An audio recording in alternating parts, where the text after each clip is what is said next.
Sortez parce que j'emménage avec ma famille. Jeff nous a montré du doigt et a déclaré haut et fort que mes beaux-parents donnaient des instructions aux déménageurs. Son visage s'est déformé avec malice et je n'ai pas pu m'empêcher de montrer mon dégoût. Cependant, Stacy, à côté de moi, a réagi différemment, demandant à Jeff avec confusion. « Papa, tu ne savais pas ?» En entendant cela, Jeff était visiblement perplexe. Stacy semblait si troublée que non seulement Jeff, mais aussi sa mère et son père ont arrêté ce qu'ils faisaient et nous ont regardés. Mais Nicole a continué à donner des instructions aux déménageurs, apparemment indifférente à la situation. Malgré mon désarroi face au comportement de la famille de Jeff, j'étais déterminée à révéler une certaine vérité. Je m'appelle Dina Anderson, une travailleuse à distance de 46 ans. J'ai un mari et une fille qui mènent une vie normale. Après plusieurs rendez-vous, Jeff m'a demandé en mariage 3 ans après le début de notre relation. Ma mère étant souvent malade, je voulais me marier le plus tôt possible pour qu'elle ait l'esprit tranquille, et j'ai donc accepté la proposition de Jeff. Peu après notre mariage, j'ai appris que j'étais enceinte. Jeff était vraiment heureux, impatient de voir notre enfant. À la naissance de notre fille Stacy, Jeff a joué un rôle actif dans l'éducation des enfants et j'ai vécu heureuse. Cependant, j'avais quelques inquiétudes. La plus grande inquiétude concernait ma mère. Sa santé s'était améliorée après avoir vu son petit enfant, alors qu'elle était presque clouée au lit auparavant, et elle nous rendait souvent visite. Elle nous rendait souvent visite, mais lorsque Stacy est entrée au collège, la santé de ma mère a visiblement décliné. J'ai quitté mon emploi pour être disponible pour ma mère. En choisissant le travail à distance. Cette décision m'a permis de m'occuper entièrement des admissions et des sorties d'hôpital de ma mère au moment où Stacy a obtenu son diplôme de fin d'études secondaires. Ma mère était très heureuse lorsque nous lui rendions visite. J'espérais qu'elle se rétablirait progressivement et qu'elle pourrait sortir comme avant. Cependant, à cette époque, le comportement de Jeff a commencé à changer. Au début, il était prêt à aider ma mère, mais ces derniers temps, il était devenu grincheux, se plaignant que je ne faisais pas attention à lui. « Tu vas encore chez ta mère, tu ne t'occupes pas de moi quand je suis fatiguée par le travail, mais tu t'occupes toujours de ta mère malade. J'aimerais être malade moi aussi. » Et elle disait des choses incompréhensibles, et même lorsque Stacy et moi essayions de l'apaiser, il rejetait fermement nos efforts. Inquiète pour ma mère et pour Jeff, Stacy s'est occupée de Jeff. « Maman, laisse-moi m'occuper de papa. Tu devrais aller chez grand-mère plus tôt. » disait Stacy en souriant, et j'ai toujours compté sur elle. Un jour, alors que je vivais ainsi, j'ai reçu un appel de ma belle-sœur, Nicole. « Tu as négligé mon frère ces derniers temps. » Elle m'a accusée à l'improviste, me faisant regarder l'écran de mon téléphone avec surprise. Je me suis demandé s'il n'y avait pas eu une confusion, mais le nom de Nicole était clairement affiché sur l'écran de mon téléphone. Confus par cette accusation sans fondement, je n'ai pu que la nier. « Cela fait longtemps, Nicole. » « Que se passe-t-il tout d'un coup ? Je n'ai pas négligé Jeff. » Je ne comprenais pas pourquoi Nicole disait une chose pareille. Elle ne fait pas l'idiote. Mon frère me l'a dit. Dernièrement, tu as négligé la maison pour ne t'occuper que de ta propre mère. Peux-tu encore t'appeler fièrement une épouse ? En effet, je m'occupais davantage de ma mère malade ces derniers temps. Mais je n'aurais jamais pensé que Jeff en parlerait à Nicole. Je ne négligeais pas pour autant notre foyer. Stacy aide aux tâches ménagères lorsqu'elle rentre de l'école, et je gère à la fois mon travail et les soins de ma mère en plus des tâches ménagères. Dernièrement, j'ai eu l'impression que les plaintes de Jeff avaient augmenté, mais il s'agissait de choses insignifiantes comme le fait de vouloir manger dans des restaurants chers ou de ne pas aimer l'odeur de la lessive, des choses contre lesquelles nous ne pouvions pas chose. Je ne négligeais pas les tâches ménagères. À un moment où je m'apprêtais à expliquer en détail, Nicole a dit quelque chose de choquant. Malheureusement, nos parents sont eux aussi concernés. Un jour, notre mère en colère viendra peut-être te gronder. Me laissant sur ces mots irrationnels, Nicole a raccroché immédiatement. Surprise par la tournure inattendue des événements, je suis restée sans voix jusqu'à ce que Stacy me parle. Maman, je suis à la maison. Qu'est-ce qui s'est passé? Tu as l'air abasourdi. Reprenant mon calme, j'ai raconté la conversation à Stacy, qui venait de rentrer de l'école. Stacy était elle aussi choquée et incrédule, soupirant d'incrédulité. Maman. Il y a quelque chose auquel je pense depuis un moment. Je peux t'en parler? Nerveuse, j'ai acquiescé à la demande sérieuse de Stacy. En écoutant les inquiétudes de Stacy, je me suis sentie vraiment découragée.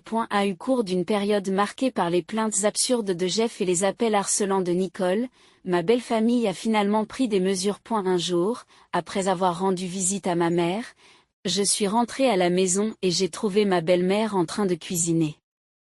En entrant dans le salon, j'ai été tellement surpris que j'ai laissé tomber mes affaires et je suis restée plantée là, à la regarder. Remarquant ma présence, ma belle-mère a froncé les sourcils et s'est approchée.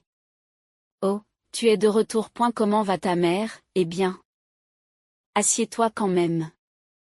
Sentant son irritation, je n'ai pas eu d'autre choix que de la suivre jusqu'au canapé de notre salon, où j'ai été longuement sermonnée. A eu début, elle m'a grondé pour mon attitude envers Jeff et m'a reproché de négliger mes tâches ménagères et de faire des corvées à mon mari. Cependant, j'ai remarqué quelques incohérences dans son sermon et je l'ai corrigé.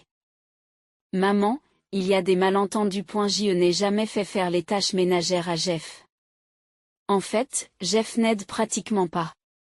Ce qui est embarrassant, c'est que c'est Stacy qui m'aide. En entendant cela, ma belle-mère s'est soudain levée, m'a montré du doigt et s'est mise à crier. Tu crois que Lev va travailler sur moi? Es-tu en train de dire que cet enfant me ment? Quelle horrible belle-fille, ça suffit. Le visage rouge de colère, elle est partie en trombe, laissant la cuisinière allumée et tout derrière elle comme une tempête. Je me suis dépêchée d'éteindre la cuisinière pour ne pas courir après ma belle-mère. Ce jour-là, Jeff était d'une étrange bonne humeur, d'une générosité presque déconcertante. Il me coupait la parole chaque fois que j'essayais d'entamer une conversation. Nous avons donc décidé de garder le silence et d'observer la situation pour l'instant, ne voulant pas contrarier Jeff. Pendant quelques jours, Jeff a continué à être de bonne humeur, sans aucun problème. Grâce à cela, j'ai pu m'occuper de ma mère sans me sentir mal à l'aise. Cependant, quelques jours plus tard, ma mère est décédée sans faire de bruit. Stacy et moi, bien que plongés dans la tristesse, avons réussi à surmonter l'enterrement et avons décidé de passer un peu de temps à trier les affaires de ma mère dans sa maison. J'aurais voulu que Jeff nous aide, mais le fait d'en parler l'a rendu maussade pour la première fois depuis longtemps. Stacy et moi nous sommes donc attelés à la tâche. Naturellement, la maison était remplie de souvenirs de ma mère, ce qui rendait difficile tout progrès. Car chaque objet nous rappelait sa mémoire. J'ai contacté Jeff à contre-séure et j'ai fini par passer la nuit chez ma mère, mais il semblait de bonne humeur. Et elle m'a dit, prends ton temps et détends-toi puisque tu es déjà là, mais avec l'école de Stacy et mon travail, ce n'était pas si simple. Pour l'instant, je lui ai dit que nous rentrerions le lendemain et j'ai décidé de me reposer pour la nuit. Le lendemain, après avoir progressé dans le tri, nous avons décidé de rentrer chez nous. Alors que nous approchions de notre maison, j'ai remarqué un gros camion garé devant la maison. En me demandant ce que c'était, j'ai réalisé qu'il s'agissait d'un camion de déménagement, dont Jeff et ma belle-mère dirigeaient le déchargement. Qu'est-ce qui se passe ici? J'ai couru avec Stacy pour les arrêter, mais Jeff s'est avancé, bombant le torse en nous remarquant. Quoi? Vous êtes déjà de retour, il est trop tard pour que tu rentres maintenant. Quoi?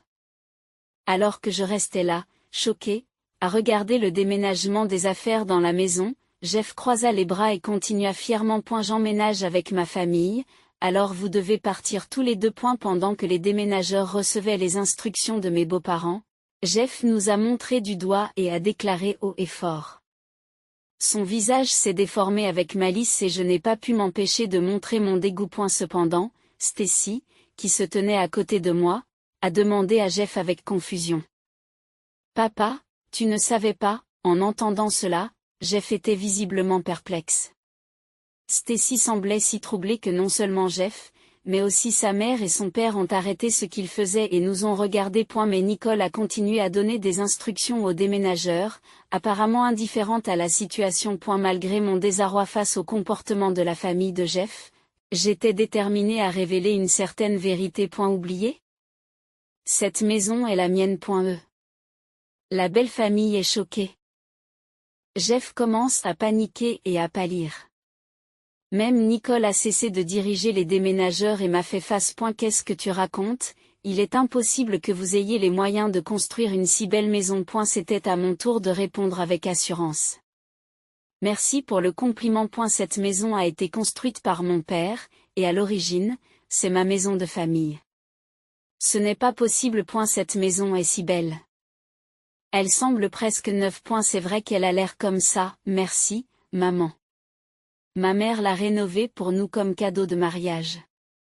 Jeff devrait être au courant. Je ne comprenais pas comment on avait pu l'oublier, mais cette maison est naturellement à mon nom, et les frais de rénovation ont été couverts par ma mère.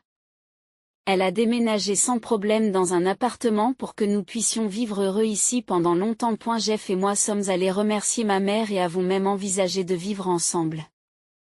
Jeff, qui a tendance à oublier les choses qui ne lui conviennent pas, semblait réaliser que son plan avait échoué. Alors que je m'apprêtais à prendre la parole, Stacy a commencé à partager les informations qu'elle avait apprises dans le cadre du processus d'héritage. Grand-mère nous a laissé beaucoup de biens, à maman et à moi, mais ce n'est pas de l'argent.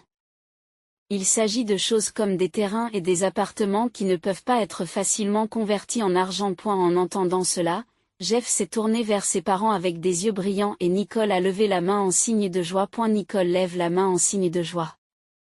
Je ne savais pas que ta mère avait autant de richesses. Tu n'as jamais rien dit à ce sujet quand nous nous sommes mariés. L'emportement de Jeff a conduit sa famille à se plaindre égoïstement. Qu'est-ce que c'est que ça? Ce n'est pas de l'escroquerie au mariage? C'est terrible. Vous avez intentionnellement gardé le silence parce que vous n'aviez pas l'intention de donner à Jeff une partie des biens. Quelle femme cupide. D'après la conversation de tout à l'heure, il semblait que vous seriez les seuls à hériter de tout. Mon beau-père, qui a remarqué la partie la plus cruciale, nous a regardés, et j'ai hoché la tête clairement tout en expliquant la situation. Oui, l'héritage est divisé entre Stacy et moi seulement. Jeff n'a rien. Nous avons trouvé le testament en triant les affaires hier. En entendant cela, la famille de Jeff est devenue rouge de colère, surtout sa mère, qui était la plus furieuse. Cela ne peut pas être autorisé. Nous allons divorcer. Je m'assurerai d'obtenir une compensation de ta part. Oui, j'ai accepté le divorce. Au moment où j'ai donné mon accord, sa mère s'est retournée et est partie en courant, probablement vers le bureau de la ville, qui se trouve probablement à proximité, pour obtenir un formulaire de divorce.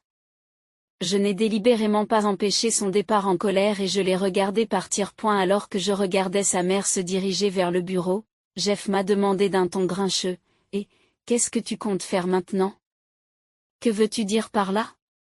Tu parles du divorce ou de l'endroit où tu vas vivre, les deux. » Jeff a failli m'engueuler, mais j'ai levé les yeux vers la maison avec indifférence. En fait, cette maison est déjà sur le marché, ai-je dit, ce qui a surpris Jeff. Quoi?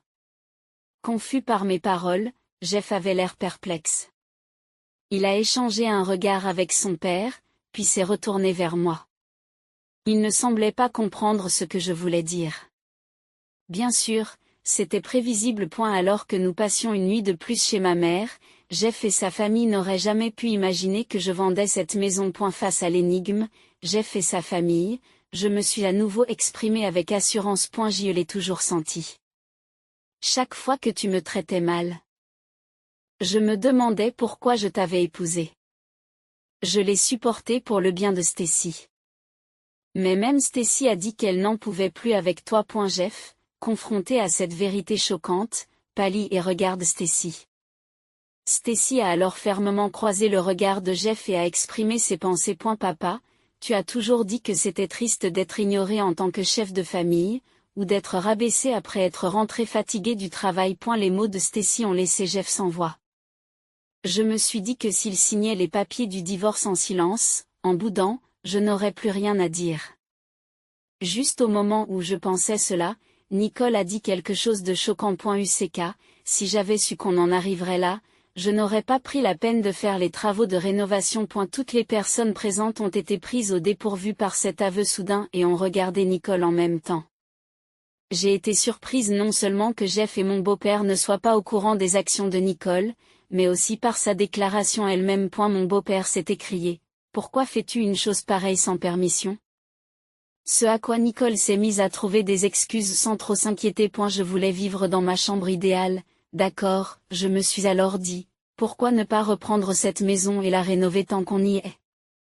Mais vous vendez la maison, n'est-ce pas? Oh, mais si vous la vendez, pourquoi ne pas la rénover et la vendre plus cher? L'attitude nonchalante et joyeuse de Nicole en disant cela nous a fait soupirer, Stacy et moi. Non seulement nous étions consternés, mais Jeff et mon beau-père ressentaient la même chose, Jeff serrant les poings en signe de colère réprimée. Finalement, incapable de tolérer l'insouciance de Nicole, il s'est mis à crier, cesse, même si cette maison va être vendue ou devenir la nôtre, tu aurais dû nous le dire avant. Nous nous apprêtions à déménager. Où devions-nous habiter pendant les travaux? Bien que son préambule ait été un peu décalé, son argument était valable, ce qui a surpris Nicole. Oh, vraiment? Alors que Nicole répondait, Jeff était sur le point de crier à nouveau lorsque nous avons vu ma belle-mère courir vers nous de loin. Elle semblait avoir apporté les papiers du divorce. Les papiers du divorce. Maintenant, signez-les ici. Bien qu'essoufflée et excitée, ma belle-mère, qui me tendait les papiers du divorce, n'était pas consciente de l'agitation qui venait de se produire. Mais cela n'avait pas d'importance pour moi. Je lui ai pris les papiers du divorce et les étendus à Jeff. Tu écris, après toutes les fois où tu m'as rabaissé, tu acceptes notre divorce, n'est-ce pas? Pas question. Jeff a immédiatement refusé, peut-être parce qu'il était au courant de l'héritage de ma mère. Cependant, je ne pouvais pas tolérer plus longtemps le comportement de Jeff et les bizarreries de sa famille. Je l'ai donc provoqué pour qu'il rédige les papiers du divorce. Tu as changé d'avis si soudainement? Je suppose que tu as été de bonne humeur ces derniers temps parce que tu pensais reprendre ma maison, n'est-ce pas? Dommage. Même sans l'héritage de ma mère, je n'avais pas l'intention de céder cette maison, et il est déjà prévu de la vendre. Dans tous les cas, vous vous retrouverez à la rue. À mes mots, Jeff a regardé avec amertume les papiers du divorce. Essayant de contrôler sa colère et de se calmer, je connaissais trop bien les points qui allaient mettre Jeff en colère. C'est peut-être une honte pour toi, mais si tu signes ce document de divorce, je me sentirai peut-être un peu soulagée. Je me suis dit qu'en exigeant d'être en position de supériorité, Jeff se laisserait facilement convaincre de faire ce que je voulais, compte tenu de la condescendance dont il faisait preuve à mon égard. Cette déclaration était née de telles pensées, mais en fait, elle contenait beaucoup de mes vrais sentiments. Comme prévu.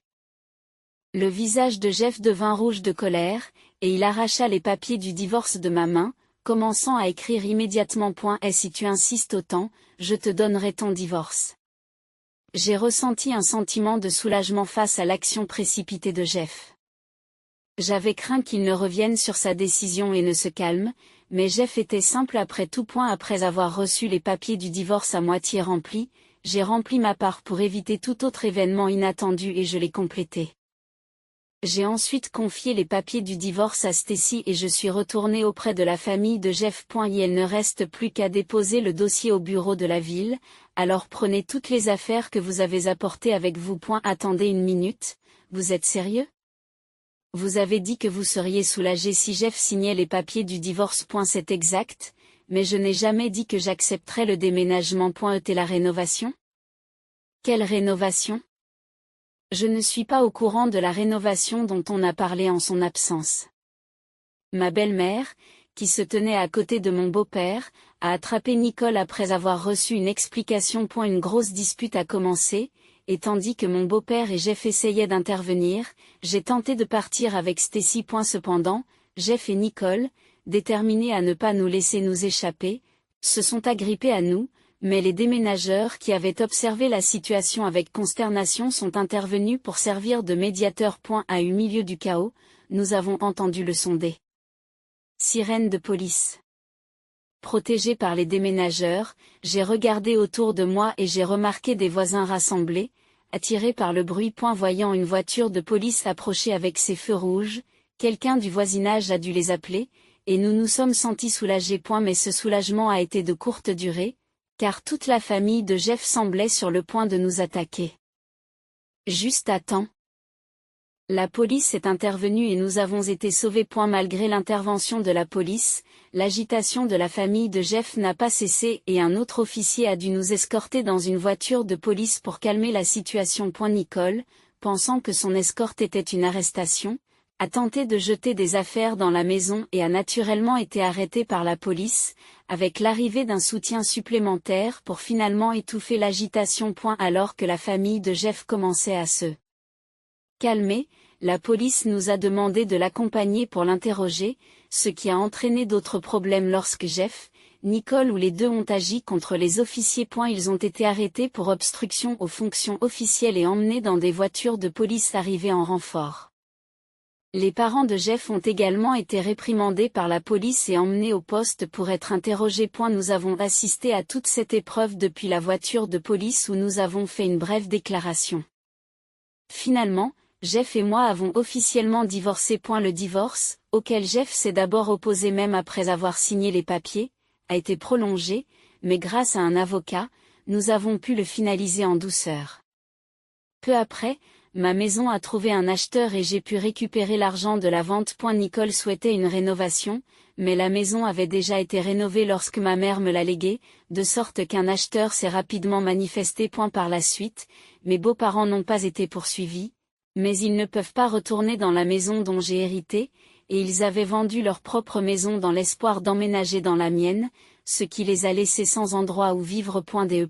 En raison de l'agitation, ils sont devenus des parias au sein de la communauté, luttant pour trouver un lieu d'appartenance. C'est inévitable compte tenu de l'ampleur du tumulte qu'ils ont provoqué. Ma demande d'indemnisation a encore plus acculé la famille de Jeff. L'incident est devenu notoire sur le lieu de travail de Jeff, ce qui a entraîné une réduction de son salaire, puis sa démission volontaire. Aujourd'hui, il travaille à la journée pour me verser des indemnités, même si ce n'est que pour une courte période, pour verser une pension alimentaire à Stacy. Naturellement, il est difficile d'équilibrer les revenus et les dépenses. Et il semble qu'il jongle avec plusieurs emplois pour continuer à effectuer les paiements. Nicole, une fois l'affaire réglée, a continué à travailler comme conseillère en beauté comme si rien ne s'était passé. Cependant, des rumeurs sur l'incident sont parvenues à ses clients et finalement à la direction, ce qui a conduit à son licenciement. Comme elle menait un train de vie tapageur, ses économies se sont rapidement amenuisées. Comme Jeff, elle cumule aujourd'hui plusieurs emplois pour joindre les deux bouts, y compris les indemnités qui me sont versées. Quant à mes beaux-parents, il semble qu'il y ait eu des problèmes après l'incident, ce qui a conduit à leur divorce et ils vivent maintenant séparément. La belle-mère, désormais ostracisée par les voisins, a été licenciée de son emploi à temps partiel. Le beau-père, qui prévoyait de profiter de sa retraite avec sa pension, a dû en affecter la majeure partie aux indemnités qui m'ont été versées et cherche maintenant du travail malgré son âge. Ils sont tous les deux dans une situation difficile, mais c'est leur réparation envers nous, et j'espère qu'ils prendront ce temps pour réfléchir. D'autre part, Stacy et moi avons déménagé dans une nouvelle maison, donc même si la famille de Jeff essaie d'approcher l'école de Stacy, il n'y a pas de problème puisqu'elle a déjà été transférée. Poursuivre mon travail à la maison et penser à passer des jours paisibles avec Stacy me donne naturellement le sourire. Me sentant libéré de nos problèmes passés, j'envisage de vivre heureux avec Stacy, juste tous les deux.